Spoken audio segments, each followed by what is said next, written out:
Good morning all. Welcome all to today's class. കഴിഞ്ഞ ക്ലാസ്സിൽ നമ്മൾ ഫിലോസഫിയുടെ പ്രധാനപ്പെട്ട 3 ബ്രാഞ്ചസ് ചർച്ച ചെയ്തു. Metaphysics, epistemology and axiology. ഇനി നമുക്കതിൻ്റെ എഡ്യൂക്കേഷണൽ ഇംപ്ലിക്കേഷൻസ് എന്തൊക്കെയാണെന്ന് പരിശോധിക്കാം. മെറ്റാഫിസിക്സ് എഡ്യൂക്കേഷന് പലതരത്തിൽ സഹായിക്കുന്നുണ്ട്. ഏറ്റവും പ്രധാനം എന്ന് പറയുന്നത് മെറ്റാഫിസിക്സിൽ പ്രധാനമായിട്ട് ഡിസ്കസ് ചെയ്യുന്ന കാര്യം എന്ന് പറയുന്നത് അൾട്ടിമേറ്റ് റിയാലിറ്റി എന്താണ്, ആത്യന്തികമായ യാഥാർത്ഥ്യം എന്താണ്, അത് കണ്ടെത്തുക എന്നതാണ്. അങ്ങനെ വരുമ്പോൾ കൃത്യമായിട്ട് ഈ പ്രപഞ്ച സൃഷ്ടിപ്പിനെ കുറിച്ച് കൃത്യമായിട്ട് ഒരു പർപ്പസ് നമ്മളോട് പറഞ്ഞു തരുന്നുണ്ട് മെറ്റാഫിസിക്സ്. അതുകൊണ്ട് തന്നെ ആണ് എഡ്യൂക്കേഷൻ എന്ന് പറയുന്നത് വിദ്യാർത്ഥികളെ അൾട്ടിമേറ്റ് റിയാലിറ്റി, ആത്യന്തികമായ സത്യം കണ്ടെത്താൻ കൃത്യമായിട്ട് ഉത്തരവാദിത്ത ബോധമുള്ളവരാക്കി മാറ്റേണ്ടതുണ്ട് എന്നുള്ളത്. Education should be such as to make the education accountable to the ultimate reality. ഏറ്റവും പ്രധാനപ്പെട്ട പോലെയാണ്. രണ്ടാമത് philosophers who believe in spiritualism as reality consider existence and God as identical. സ്പിരിച്വലിസത്തിൽ, അതായത് ആത്മീയവാദത്തിൽ വിശ്വസിക്കുന്ന ഫിലോസഫേഴ്സ് അവർ ഈ അസ്തിത്വം അതുപോലെ തന്നെ ദൈവം ഒരു ഐഡൻറ്റിക്കലായിട്ട് സമാനമായിട്ടാണ് കാണുന്നത്. ദൈവികമല്ലാത്തൊരു അസ്തിത്വം ഇല്ല എന്ന് വിശ്വസിക്കുന്നവരാണ് അവർ. Philosophers who believe in materialism consider physical existence as reality. എന്നാൽ ഭൗതികവാദത്തിൽ വിശ്വസിക്കുന്ന തത്വശാസ്ത്രജ്ഞന്മാർ എന്ത് ചെയ്യുന്നു? ഫിസിക്കൽ എക്സിസ്റ്റൻസ്, അതായത് ഭൗതികമായ എക്സിസ്റ്റൻസ്, ഈ കാണുന്ന നമ്മുടെ പഞ്ചേന്ദ്രിയങ്ങൾക്ക് വിധേയമായിട്ട് പഞ്ചേന്ദ്രിയങ്ങൾക്ക് അനുഭവവേദ്യമാവുന്ന ഈ ഫിസിക്കൽ എക്സിസ്റ്റൻസ് മാത്രമാണ് യാഥാർത്ഥ്യമെന്ന് അവരെന്ത് ചെയ്യുന്നു? വിശ്വസിക്കുന്നു. Now the metaphysical problem to be answered by philosophy is whether the ultimate truth is in the spiritual or the material or physical world. Philosophy answer ചെയ്യപ്പെടുന്ന പ്രധാനപ്പെട്ട മെറ്റാഫിസിക്കൽ പ്രോബ്ലം എന്താണ്? ഈ ഒരു ചോദ്യമാണ്. ഇത് whether the ultimate truth is in the spiritual or the material or physical world. ആത്യന്തികമായ സത്യം എന്ന് പറയുന്നത് ആത്മീയമായിട്ടുള്ള ലോകത്താണോ അതോ ഈ ഭൗതികമായിട്ടുള്ള ഈ ലോകമാണോ? ഏതാണ്? ആത്മീയമായ ലോകമാണോ അതോ ഭൗതികമായ ലോകമാണോ ഇത് ആത്യന്തികമായ സത്യം എന്നുള്ളതാണ് എന്ത് ചെയ്യുന്നത് ഫിലോസഫിയിൽ മെറ്റാഫിസിക്കൽ പ്രോബ്ലമായിട്ട് ഡിസ്കസ് ചെയ്യപ്പെടുന്നത്. Such conflicting ideas and view points are equally relevant in education. എന്താണ് വിദ്യാഭ്യാസത്തിൽ ഇതിൻ്റെ റെലവൻസ്? അത്തരം കോൺഫ്ലിക്റ്റിംഗ് ആയിട്ടുള്ള ഐഡിയാസ്, പരസ്പരം വൈരുദ്ധ്യമുള്ള ഐഡിയാസ്, അതുപോലത്തെ കാഴ്ചപ്പാടുകൾ വളരെ റെലവൻ്റാണ്, പ്രസക്തമാണ് വിദ്യാഭ്യാസത്തിൽ. കുട്ടികൾ അത്തരം കാഴ്ചപ്പാടുകൾ, വ്യത്യസ്തമായ കാഴ്ചപ്പാടുകൾ വിശകലനം ചെയ്തുകൊണ്ട് മുന്നോട്ട് പോകുമ്പോൾ മാത്രമേ കുട്ടികളുടെ ബുദ്ധിവികാസം പൂർണ്ണമാവുകയുള്ളൂ. Ultimately the purpose of education is to explain reality to the young. എഡ്യൂക്കേഷൻ്റെ വിദ്യാഭ്യാസത്തിൻ്റെ പർപ്പസ് തന്നെ എന്താണ്? ആത്യന്തികമായിട്ട് എന്താണ് യാഥാർത്ഥ്യമെന്ന് യുവാക്കൾക്ക് അല്ലെങ്കിൽ യുവതലമുറയ്ക്ക് പഠിപ്പിച്ചു കൊടുക്കലാണ്. അതുകൊണ്ട് തന്നെ only a teacher who examines all the different views can avoid a purely subjective view and give proper insight to the students about reality from all points of view. എങ്ങനെയുള്ള ഒരു ടീച്ചർക്ക് കഴിയുള്ളൂ അതിന്? ഒരു ടീച്ചർ അദ്ദേഹം എന്ത് ചെയ്യുന്നു? എല്ലാ വ്യൂ പോയിൻറ്റ്സുകളും കൃത്യമായിട്ട് പരിശോധിക്കുന്നു. അങ്ങനെയുള്ള ഒരു അധ്യാപകന് മാത്രമേ എന്ത് ചെയ്യാൻ പറ്റുള്ളൂ? സബ്ജക്റ്റീവ് വ്യൂ ഒഴിവാക്കാൻ വേണ്ടി കഴിയണം, വ്യക്തിയാധിഷ്ഠിതമായിട്ടുള്ള വ്യൂ ഒഴിവാക്കാൻ വേണ്ടിയിട്ട് കഴിയണം. And give proper insight to the students about reality from all points of view. കുട്ടികൾക്ക് എല്ലാ കാഴ്ചപ്പാടുകളും പരിഗണിച്ചു കൊണ്ടുള്ള ഒരു ഇൻസൈറ്റ് കുട്ടികൾക്ക് നൽകാനും ഇത്തരത്തിലുള്ള അധ്യാപകർക്ക് മാത്രമേ എന്ത് ചെയ്യുള്ളൂ? കഴിയുകയുള്ളൂ എന്ന്. അപ്പോൾ അധ്യാപകൻ എന്ത് ചെയ്യണം? എല്ലാ വ്യൂ പോയിൻറ്റ്സുകളും കൃത്യമായിട്ട് എന്ത് ചെയ്യണം? പരിശോധിക്കണം. എന്നിട്ട് കുട്ടികൾക്കും അത് ഇട്ടുകൊടുക്കണം. എന്നിട്ട് കുട്ടികൾ അതങ്ങനെ പരിശോധിച്ചൊരു ഇൻസൈറ്റ് ഉണ്ടാക്കിയെടുക്കാൻ വേണ്ടിയിട്ട് അധ്യാപകൻ പരിശ്രമിക്കണം. ആണ് മെറ്റാഫിസിക്സിൻ്റെ പ്രധാനപ്പെട്ട ഇംപ്ലിക്കേഷൻസ് ആയിട്ട് പറയുന്നത്. Next comes epistemology. എപ്പിസ്റ്റമോളജി എന്തൊക്കെയാണ് വിദ്യാഭ്യാസത്തിന് സംഭാവന ചെയ്തതെന്ന് നമുക്ക് നോക്കാം.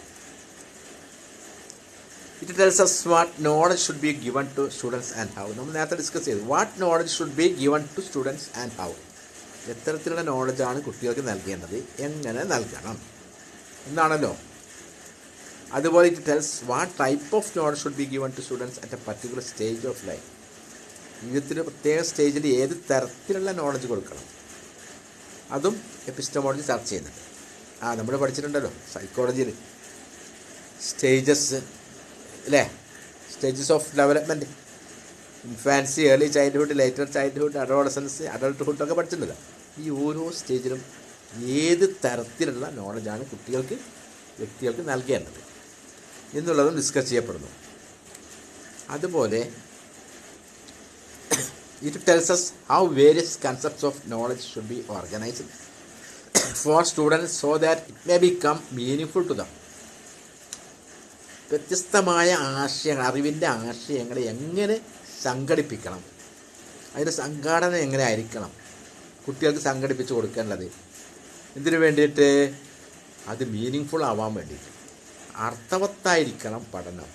അർത്ഥവത്തായ പഠനത്തിന് അറിവിൻ്റെ ആശയങ്ങളെ എങ്ങനെ സംഘടിപ്പിക്കണം, അതിൻ്റെ സംഘാടനം എങ്ങനെ ആയിരിക്കണമെന്ന് എപ്പിസ്റ്റമോളജി നമ്മളോട് പറഞ്ഞു തരുന്നുണ്ട്.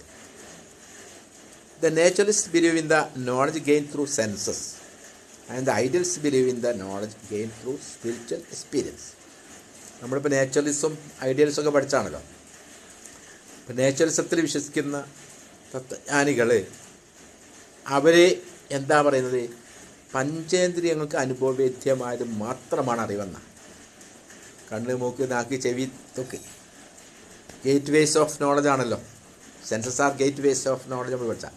അപ്പോൾ ഈ പഞ്ചേന്ദ്രിയങ്ങൾക്ക് അനുഭവവേദ്യമായത് മാത്രമേ നോളജായിട്ട് പരിഗണിക്കാൻ പറ്റൂ. അതിനപ്പുറത്തുള്ള സെൻസൊന്നും അവർ പരിഗണിക്കുന്നില്ല, ഇന്നർ സെൻസൊന്നും അവർ പരിഗണിക്കുന്നില്ല. എന്നാൽ ഐഡിയലിസ്റ്റുകളോ ആദർശവാദികളോ എന്താ വിശ്വസിക്കുന്നത്, knowledge gain through spiritual experience, ആത്മീയമായ അനുഭവങ്ങളിൽ കൂടി നേടിയെടുക്കുന്ന അറിവ്, അതിലാണ് അവർ വിശ്വസിക്കുന്നത്. അത് മെഡിറ്റേഷൻ അല്ലേ, മെഡിറ്റേഷൻ കൂടിയൊക്കെ കിട്ടുന്ന അറിവുകൾ, ഈ രീതിയിലൊക്കെയാണ് അവർ വിശ്വസിക്കുന്നത്. Each school of philosophy has it's on conception of the nature of the subject. അങ്ങനെ വരുമ്പോൾ ഈ ഫിലോസഫിയുടെ ഓരോ വിഭാഗത്തിൽ നിന്നുണ്ട് ഒരു വിഷയത്തിൻ്റെ നേച്ചറിനെ കുറിച്ച്, എന്തുണ്ട്, പ്രകൃതത്തെക്കുറിച്ച് കൃത്യമായ ഒരു കൺസെപ്ഷൻ അവർ രൂപപ്പെടുത്തിയിട്ടുണ്ട്. The process of acquisition of knowledge will determine the choice of the method of teaching and learning as well as the perception of his own role in the instructional process. Knowledge acquire ചെയ്യുന്ന process, അതിൻ്റെ പ്രക്രിയ എന്ത് തീരുമാനിക്കുന്നു, method of teaching തീരുമാനിക്കുന്നു. എങ്ങനെ knowledge acquire ചെയ്യുന്നു എന്നുള്ള പ്രക്രിയയാണ് ഏത് മെത്തേഡ് ടീച്ചിങ്ങിലും ലേണിങ്ങിലും ഏത് മെത്തേഡ് സ്വീകരിക്കണമെന്ന് തീരുമാനിക്കണം. അതുപോലെ perception of his own role in the instructional process, അധ്യാപനം എന്നുള്ള ഈ പ്രോസസ്സിൽ സ്വന്തം റോൾ എന്താണെന്നുള്ളതും കൃത്യമായിട്ട് തീരുമാനിക്കുന്നത് എന്താണ്, ഈ ഒരു പ്രോസസ് ഓഫ് അക്വിസിഷൻ ഓഫ് നോളജാണ്. എങ്ങനെ അറിവ് സ്വാംശീകരിക്കണം, അതാണ് മെത്തേഡും അതുപോലെ സ്വന്തമായൊരു പെർസെപ്ഷനും ഒക്കെ ഉണ്ടാക്കിയെടുക്കാൻ വേണ്ടി പ്രേരിപ്പിക്കുന്നത്. അപ്പോൾ അതാണ് അതിൻ്റെ പ്രധാനപ്പെട്ട എഡ്യൂക്കേഷണൽ ഇംപ്ലിക്കേഷൻസ് എന്ന് പറയുന്നത്. അതുപോലെ axiology helps education in the following ways. Only those things which are good, virtuous or desirable are included in the curriculum. നമുക്കറിയാമല്ലോ ഓക്സിയോളജി പ്രധാനമായിട്ടും ഡിസ്കസ് ചെയ്യുന്ന എത്തിക്സ്, അതുപോലെ തന്നെ ലോജിക്ക്, എസ്തെറ്റിക്സ് ആണല്ലോ. അതിൽ ഏറ്റവും പ്രധാനമാണ് എത്തിക്സ് എന്ന് പറയുന്നത്. നല്ലതായ കാര്യങ്ങൾ, നന്മ, അതുപോലെ തന്നെ വിർച്വസ് ആയിട്ടുള്ള കാര്യം. വിർച്വസ് എന്ന് പറഞ്ഞാൽ ഹൈ മൊറാലിറ്റിക്കാണല്ലോ വിർച്വസ് എന്ന് പറയുന്നത്. Or desirable are included in the curriculum, അഭിലഷണീയമായ കാര്യങ്ങൾ, നന്മകൾ, ഉയർന്ന നിലവാരത്തിലുള്ള ഹൈ സ്റ്റാൻഡേർഡ് ഓഫ് മൊറാലിറ്റി, അതുപോലെ അഭികാമ്യമായിട്ടുള്ള കാര്യങ്ങൾ മാത്രമേ എന്ത് ചെയ്യാൻ പാടുള്ളൂ, നമ്മുടെ പാഠ്യപദ്ധതിയിൽ ഉൾപ്പെടുത്താൻ വേണ്ടിയിട്ട് പാടുള്ളൂ എന്നുള്ളതാണ് ഓക്സിയോളജി നമ്മളെ പഠിപ്പിക്കുന്നത്. Only virtuous behaviour is allowed to get practice. അത്തരത്തിലുള്ള നല്ല നിലവാരമുള്ള മൊറാലിറ്റിയുള്ള ബിഹേവിയർ മാത്രമേ എന്ത് ചെയ്യാൻ പാടുള്ളൂ, പ്രാക്ടീസ് ചെയ്യപ്പെടാൻ പാടുള്ളൂ. Thus character is built on ethical lines. അതുകൊണ്ട് തന്നെ ഈ കൃത്യമായ ഈ എത്തിക്കൽ, നല്ല മൂല്യബോധത്തിൻ്റെ അടിസ്ഥാനത്തിലുള്ള നന്മകൾ കുട്ടികളിൽ വളർത്തിയെടുക്കുന്ന രൂപത്തിലുള്ള ക്യാരക്ടർ എന്തായിരിക്കണം, അതിൻ്റെ ബേസിലായിരിക്കണം എന്ത് ചെയ്യണം ക്യാരക്ടർ ഫോം ചെയ്യേണ്ടതെന്ന്. values become very important around with material being and survival of a nation completely depends on it.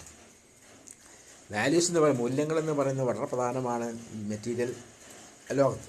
അതുകൊണ്ട് തന്നെ ഒരു നേഷൻ, അതായത് ഒരു രാഷ്ട്രത്തിൻ്റെ നിലനിൽപ്പ് തന്നെ ഈ മൂല്യത്തിൽ അധിഷ്ഠിതമാണ്. മൂല്യബോധം ഇല്ലെങ്കിൽ ആ രാഷ്ട്രം തന്നെ നശിച്ചു പോകുന്നത്. അപ്പോൾ അതുകൊണ്ട് മൂല്യബോധമുള്ള പൗരന്മാരെ വാർത്തെടുക്കണം. അപ്പോൾ അതിന് ഓക്സിയോളജി വളരെയധികം സഹായിക്കും എന്നുള്ളതാണ്. All forms of schooling are integrated with the value dimensions of life. എല്ലാത്തരം സ്കൂളിങ്സും, പലതരം സ്കൂളിങ്സ് ഉണ്ടല്ലോ, എല്ലാം എന്താണ് പലതരത്തിലുള്ള വാല്യൂ ഡയമെൻഷനുമായിട്ട് ഉത്കൃതമായിട്ടാണ് എന്ത് ചെയ്തിട്ടുള്ളത്, സ്ഥാപിച്ചിട്ടുള്ളത്. നമ്മൾ ഒരുപാട് തരം സ്കൂളിങ്ങിനെ കുറിച്ച് പറയുന്നത് അതിലെല്ലാം എന്തുണ്ട്, പലതരം വാല്യൂസ് എങ്ങനെ അക്വയർ ചെയ്യണം അതിനനുസരിച്ചുള്ള ചില രീതികളൊക്കെയാണ് ആ ഓരോ വിഭാഗക്കാരും എന്ത് ചെയ്യുന്നത് ഉൾപ്പെടുത്തിയിട്ടുണ്ടാവുക. Teachers are agents of value development. അധ്യാപകർ എന്ന് പറയുന്നത് എന്താണ്, മൂല്യങ്ങൾ വികസിപ്പിക്കുന്നതിൻ്റെ ഏജൻറ്റുകളാണ്. They themselves represent as models of value to the learners. പഠിതാക്കൾക്ക്, വിദ്യാർത്ഥികൾക്ക് സ്വന്തം നല്ല റോൾ മോഡലുകളായിട്ട് അവരെന്ത് ചെയ്യണം, പ്രതിനിധീകരിക്കണം എന്നുള്ളതാണ്. അപ്പോൾ അധ്യാപകൻ നല്ല റോൾ മോഡലാവണമെങ്കിൽ എന്ത് വേണം, നല്ല വാല്യൂസ് അക്വയർ ചെയ്യണം, അങ്ങനെ കുട്ടികളിലേക്ക് എത്തിക്കണം. അങ്ങനെ നല്ല മൂല്യബോധമുള്ള പൗരന്മാരെ വളർത്തിയെടുക്കലാണ് വിദ്യാഭ്യാസത്തിൻ്റെ ലക്ഷ്യം. അപ്പോൾ ഇതിനൊക്കെ നമ്മളെ സഹായിക്കുന്ന എന്താണ്, ഓക്സിയോളജിയാണ്. വളരെ സിമ്പിളാണ്. ഇത്രയും കാര്യങ്ങളാണ് അതിനകത്ത് വരുന്നത്. ഈ ചിലപ്പോഴേ നമുക്ക് എസ് ആയിട്ട് ഈ ഒരു ടോപ്പിക്ക് ചോദിക്കുകയാണെങ്കിലേ 10 മാർക്കുകളുടെ എസ് ആണല്ലോ, അപ്പോൾ ചോദിക്കാൻ സാധ്യതയുണ്ട്. വളരെ ഫിലോസഫിയിലായിട്ട് പ്രധാനപ്പെട്ട ടോപ്പിക്കുമാണ്. അപ്പം മെറ്റാഫിസിക്സ്, അതുപോലെ എപ്പിസ്റ്റമോളജി, ഓക്സിയോളജി എന്താണെന്നും അതിൽ ചർച്ച ചെയ്യപ്പെടുന്ന പ്രധാനപ്പെട്ട ക്വസ്റ്റ്യൻസ്, എന്തെല്ലാം ചോദ്യങ്ങൾക്കാണ് ഉത്തരം കണ്ടെത്താൻ ശ്രമിക്കുന്നതെന്നും അതിൻ്റെ വിവിധ വശങ്ങൾ എഴുതിയതിന് ശേഷം ഇതിൻ്റെ ഓരോന്നിൻ്റെ എഡ്യൂക്കേഷണൽ ഇംപ്ലിക്കേഷൻസും കൂടി എഴുതുമ്പോൾ മാത്രമേ എന്ത് ചെയ്യുള്ളൂ, പൂർണ്ണമാവുള്ളൂ, എസ് എ പൂർണ്ണമാവുള്ളൂ കേട്ടോ. ഇനി ചിലപ്പോൾ 1 മാർക്ക് 2 മാർക്കിന് 4 മാർക്കിനൊക്കെ ചോദിച്ചാലും നമുക്ക് എഴുതാൻ വേണ്ടിയിട്ട് കഴിയണം. എല്ലാവർക്കും മനസ്സിലായിട്ടുണ്ടാവുമെന്ന് വിശ്വസിക്കുകയാണ്. അത് ജലദോഷം, കഫക്കെട്ടും ചെറിയ ചുമയൊക്കെ ഉണ്ട്. സൗണ്ടിൽ എന്തെങ്കിലും ക്ലാരിറ്റി കുറവുണ്ടോ എനിക്കറിയില്ല. എല്ലാവരും എന്ത് ചെയ്യുക, ഈ കാര്യങ്ങൾ ജസ്റ്റ് ഒന്ന് നന്നായിട്ട് മനസ്സിരുത്തിയിട്ട് കേൾക്കുക. എന്നിട്ട് എൻ്റെ അഭിപ്രായങ്ങളൊക്കെ നിങ്ങളെ അറിയിക്കുക, ഗ്രൂപ്പിനെ അറിയിക്കുക കേട്ടോ. ഇനി താങ്ക് യു വെരി മച്ച്.